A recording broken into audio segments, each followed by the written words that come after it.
pernah Ustadz rasain sama dari Ustadz awal seperti ini sampai saat ini biar jadi Kalau pelajaran buat mereka. kalau penyesalan tentu gua punya penyesalan, tetapi penyesalan itu sekarang sudah belajar gua hilangkan dari kehidupan gua. Karena gua nggak mau hidup akhirnya dengan penuh penyesalan dari penyesalan-penyesalan di masa lalu gitu. Tapi bukan berarti gua akhirnya nggak mau tobat. Dia artinya gini, penyesalan gua dulu ketika belajar lagi kembali hijrah, gua dari tahun 2000 lulus SD sampai selesainya gue full di pesantren. Oh, Dari Pondok Modern As-Salam, terus pindah lagi ke Pondok Pesantren Yayasan Pendidikan Islam Samsul Ulum di Sukabumi, lalu nerusin lagi di boarding school Al-Masum di pesantrennya. Gue rata-rata full semua pesantren. Bahkan didikan orang tua tuh gue tuh full dengan agama banget gitu.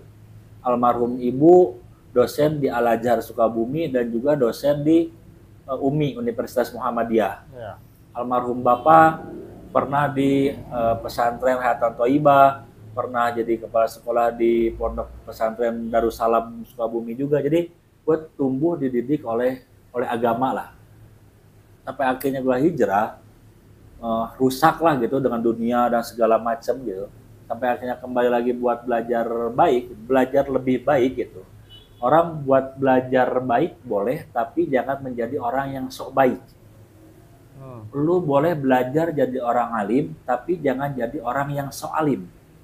Lu boleh jadi orang soleh, tapi jangan menjadi orang yang sok soleh. Itu prinsip gue dalam hijrah saat itu gue belajar. Karena saat itu banyak orang yang hijrah menjadi sok paling tahu, sok paling soleh. Wah ini hijrah ya gitu. Wah ini hijrah yo, siap kemaboknya haram yo, tarakas ya. Nah gue nggak mau kayak gitu. Hijrah gue pengen hijrah ya tetap hijrah gue lembut, gue tetap bisa berteman sama teman-teman gue yang lama, baik teman-teman di dunia motor, baik teman-teman di komunitas tato, ataupun teman-teman yang di jalan, ataupun siapapun itulah gitu. Ya akhirnya gue selalu nanamkan, oke, baik, lo boleh belajar ilmu, tapi jangan sok tahu dengan ilmu. Lo boleh belajar soleh, tapi jangan menjadi orang yang sok soleh. Lo boleh baik, tapi jangan menjadi orang yang sok baik. Karena itu konotasi artinya beda kan.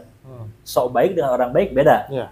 Sok tajir dan orang yang tajir beda gitu kan. Nah gue nggak mau seperti itu. Akhirnya 2016 kalau lebih 2016 itu gue trigger utama kenapa gue harusnya hijrah, harus menjadi orang yang baik adalah ibu meninggal. Oh triggernya. Gue masih ingat 2016 hari Jumat jam 9 seminggu sebelum bulan puasa.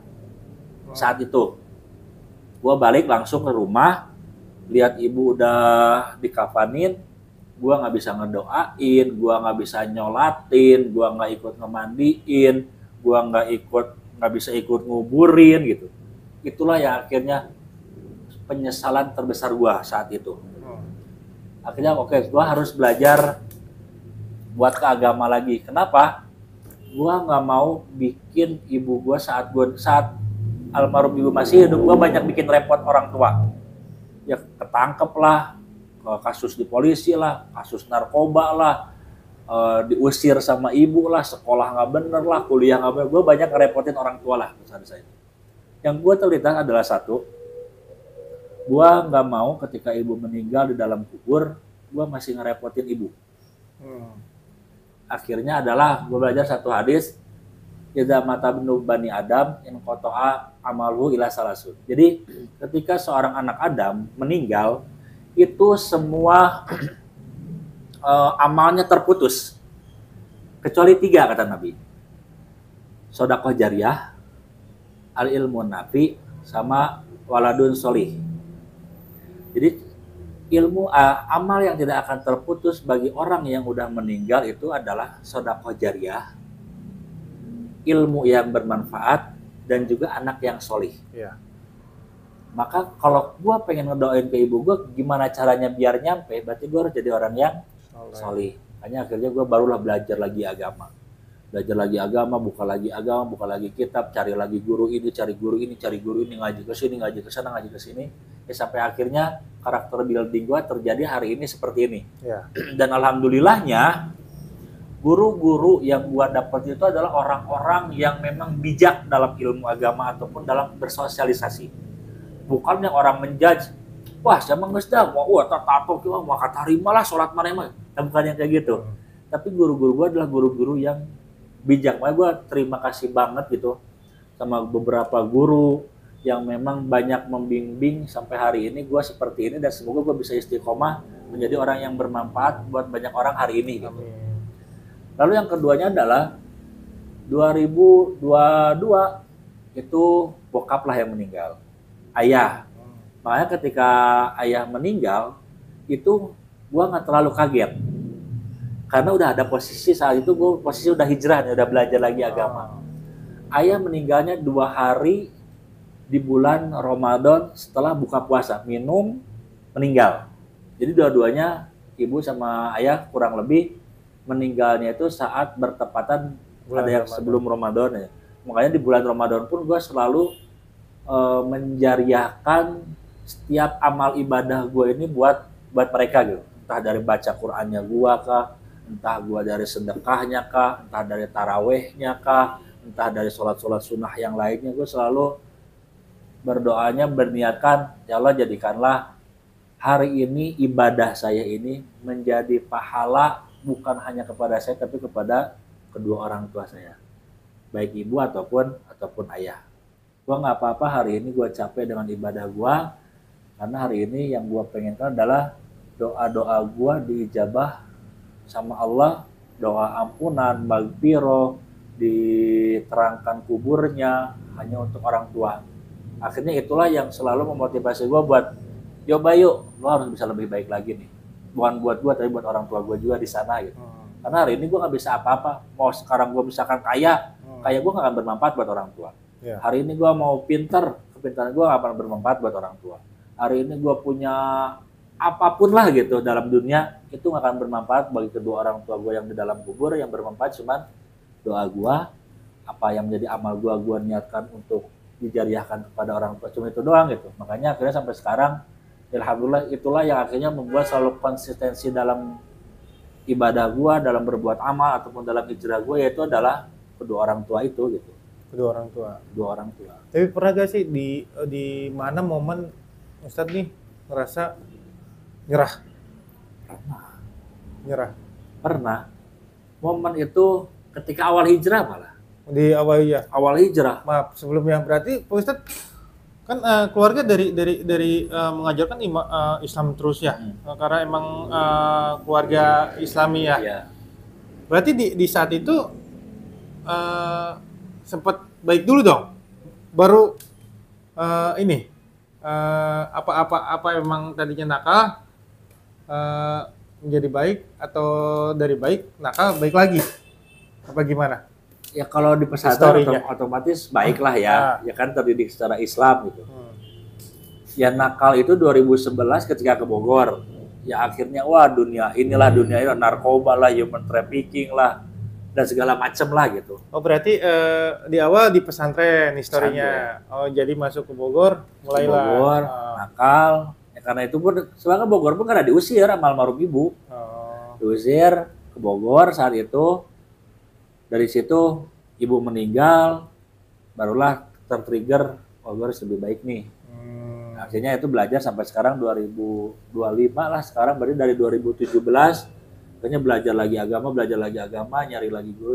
Makanya kalau tadi bicara penyesalan terbesar gue hari ini apa, adalah penyesalan gue adalah hari ini gue nggak bisa nunjukin legasi gue yang sekarang mungkin dia diustadkan oleh orang lain, ataupun banyak orang yang ambil manfaat dari gue secara keilmuan, ataupun yang sekarang derajat gue sama Allah diangkat bukan karena hebatnya gue, pasti tentu hebatnya guru-guru gue dan hebatnya doa-doa siapapun yang ke gue untuk menjadi lebih baik, dan tentu hebatnya Allah gitu yang bisa merubah gue seperti ini. Nah itulah yang akhirnya menjadi penyesalan. Seandainya coba gue bisa kayak gitu pas nyokap gue masih ada gitu, itu penyesalan gue terbesar. Tetapi akhirnya gue nggak mau itu menjadi sebuah penyesalan karena itu sudah berlalu. Yang gue harus jalannya adalah gimana ke depannya.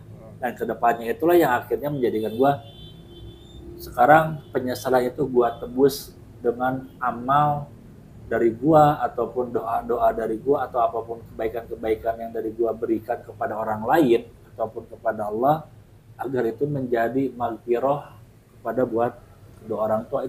Sekedar itu aja sebenarnya. Berarti di momen mana itu Ustadz ngerasa Pas hijrah itu di awal hijrah. di awal hijrah Lagi di awal hijrah itu 2016 ke 2017 sampai benar-benar nyerah. itu udah nyerah, udah anjir rek naon aingnya hijrah. Ekonomi aing berantakan, usaha jadi hilang, ini jadi begini, dikuras lah gitu segala macam. Yang tadinya ya maaf yang misalkan tadinya di lantai 10 deh misalkan. Sekarang ada di basement gitu. Ya sekarang gua nggak bilang keluarga gua tajir gitu ya, ataupun tapi kecukupan lah. Kecukupan dalam arti ya almarhum ibu seorang dosen di 2 universitas, almarhum ayah juga seorang dosen juga, seorang pengajar juga, terus seorang instruktur juga bagi beberapa perusahaan, maksudnya Chevron sama Payco yang minyak, migas, yang kita nggak usah pungkiri lah duitnya gede gitu. Tapi saat pertama hijrah itu hilang semua. Yang akhirnya berpikir, kok hijrah jadi malah malah jadi nelangsa gitu. Nah untuk alhamdulillahnya baik lagi guru gue itu sangat bijak banget gitu. Akhirnya ceritalah ke guru, kok orang hijrah, jadi kieu nya pagawean kieu, usaha hancur, ya kieu. Akhirnya gurunya cuma bilang gini, Abayu aja, analogikeun kieu we. Kumaha amun Allah teh memang hayang nguras harta-harta buruk Abayu di saat masa lalu Abayu. Karena duit gua dulu tuh mungkin ada yang duit hasil jual narkoba, ada yang hasil dari Angelo, ada yang hasil human trafficking, ada yang hasil dari yang haram gitu, yang akhirnya jadi usaha-usaha itu tuh. Allah mungkin pengen nguras itu. Analoginya gini, ada di akhirat itu namanya yaumul hisab, hari di mana hari perhitungan. Sekarang kalau misalkan Abayu belanja di salah satu toko, entah toko A atau B atau C, ketika di kasir Abayu banyak belanjaannya gitu, itu hitungannya lama nggak? Saya, lila tuh, misalkan orang beli itu, beli A sampai Z misalkan, hitungan di kasir lama tuh. Tapi Abayu kalau misalkan Abayu ngerokok, tapi misalkan Abayu cuma beli rokok sabungkus misalkan, hitungannya cepat. Nah mungkin Allah itu pengen Abayu ini nanti di yaumil hisab, di hari perhitungan itu udah nggak ada yang dibawa apa-apa selain amal. Ya. Nggak ada lagi timbangan harta kecuali timbangan hanya pahala dan dosa. Karena timbangan harta itu nanti akan berat gitu. Misalkan rumah kayak dipakai ujung naon, menangna rumah di mana, hasil duitna kumaha, dapat hartanya gimana, atau misalnya punya motor kumaha, ieu kumaha, banyak yang bakal dihisab gitu. Tapi namun Abayu datang maot, ditanya imah teboga. Motor pamere. Eta ge dipake saayana eujeung ka masjid. Ditanya naon di kendaraan mewah eueuh. Jadi geus si Abayu make jiga jelema nu meuli rokok hungkul we gitu. Tereh hitunganna. Beda anu jeung boga ke jabatan dihitung jabatanna kumaha. Pangkatna kumaha dipakena eujeung naon, imahna kumaha, mobilna kumaha, motorna kumaha, hasil keuntungannya dipakai untuk apa itu bakal lama dihitungna gitu. Nah bae make nolong-nolong we asupna gitu. Iya. Karena dihitungna da bae mah teu boga naon. Udah dihisabna eueuh gitu. Duit eueuh diwariskeun teu boga, naon teu boga gitu.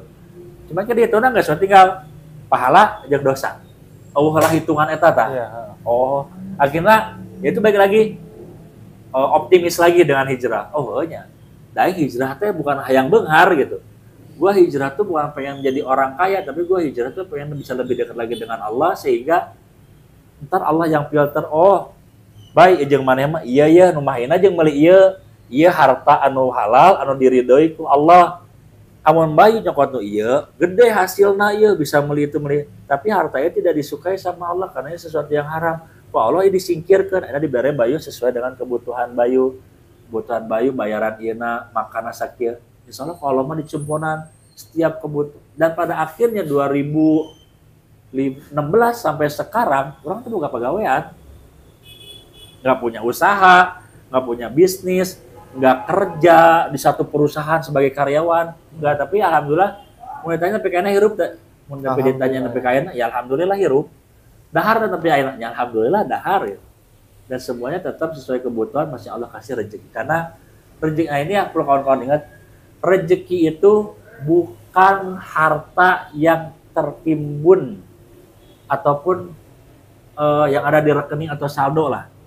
Tapi rezeki itu adalah yang hari ini saya makan, yang hari ini saya pakai itu adalah rezeki. Karena misalkan ada ngomong, oh yang di saldo ada 1 M, itu bukan belum terjadi rezeki lu. Lu besok mati, rezeki itu bukan buat lu. Jadi kalau bagi gua rezeki adalah rezeki yang hari ini saya makan, yang hari ini saya pakai itu adalah rezeki saya. Yang ada di saldo, yang saya rumah kontrak itu bukan rezeki saya. Karena besok maut, yang gue selain milik aing deui gitu, bukan rezeki orang deui gitu. Karena banyak orang multitafsir mengartikan rezeki gitu.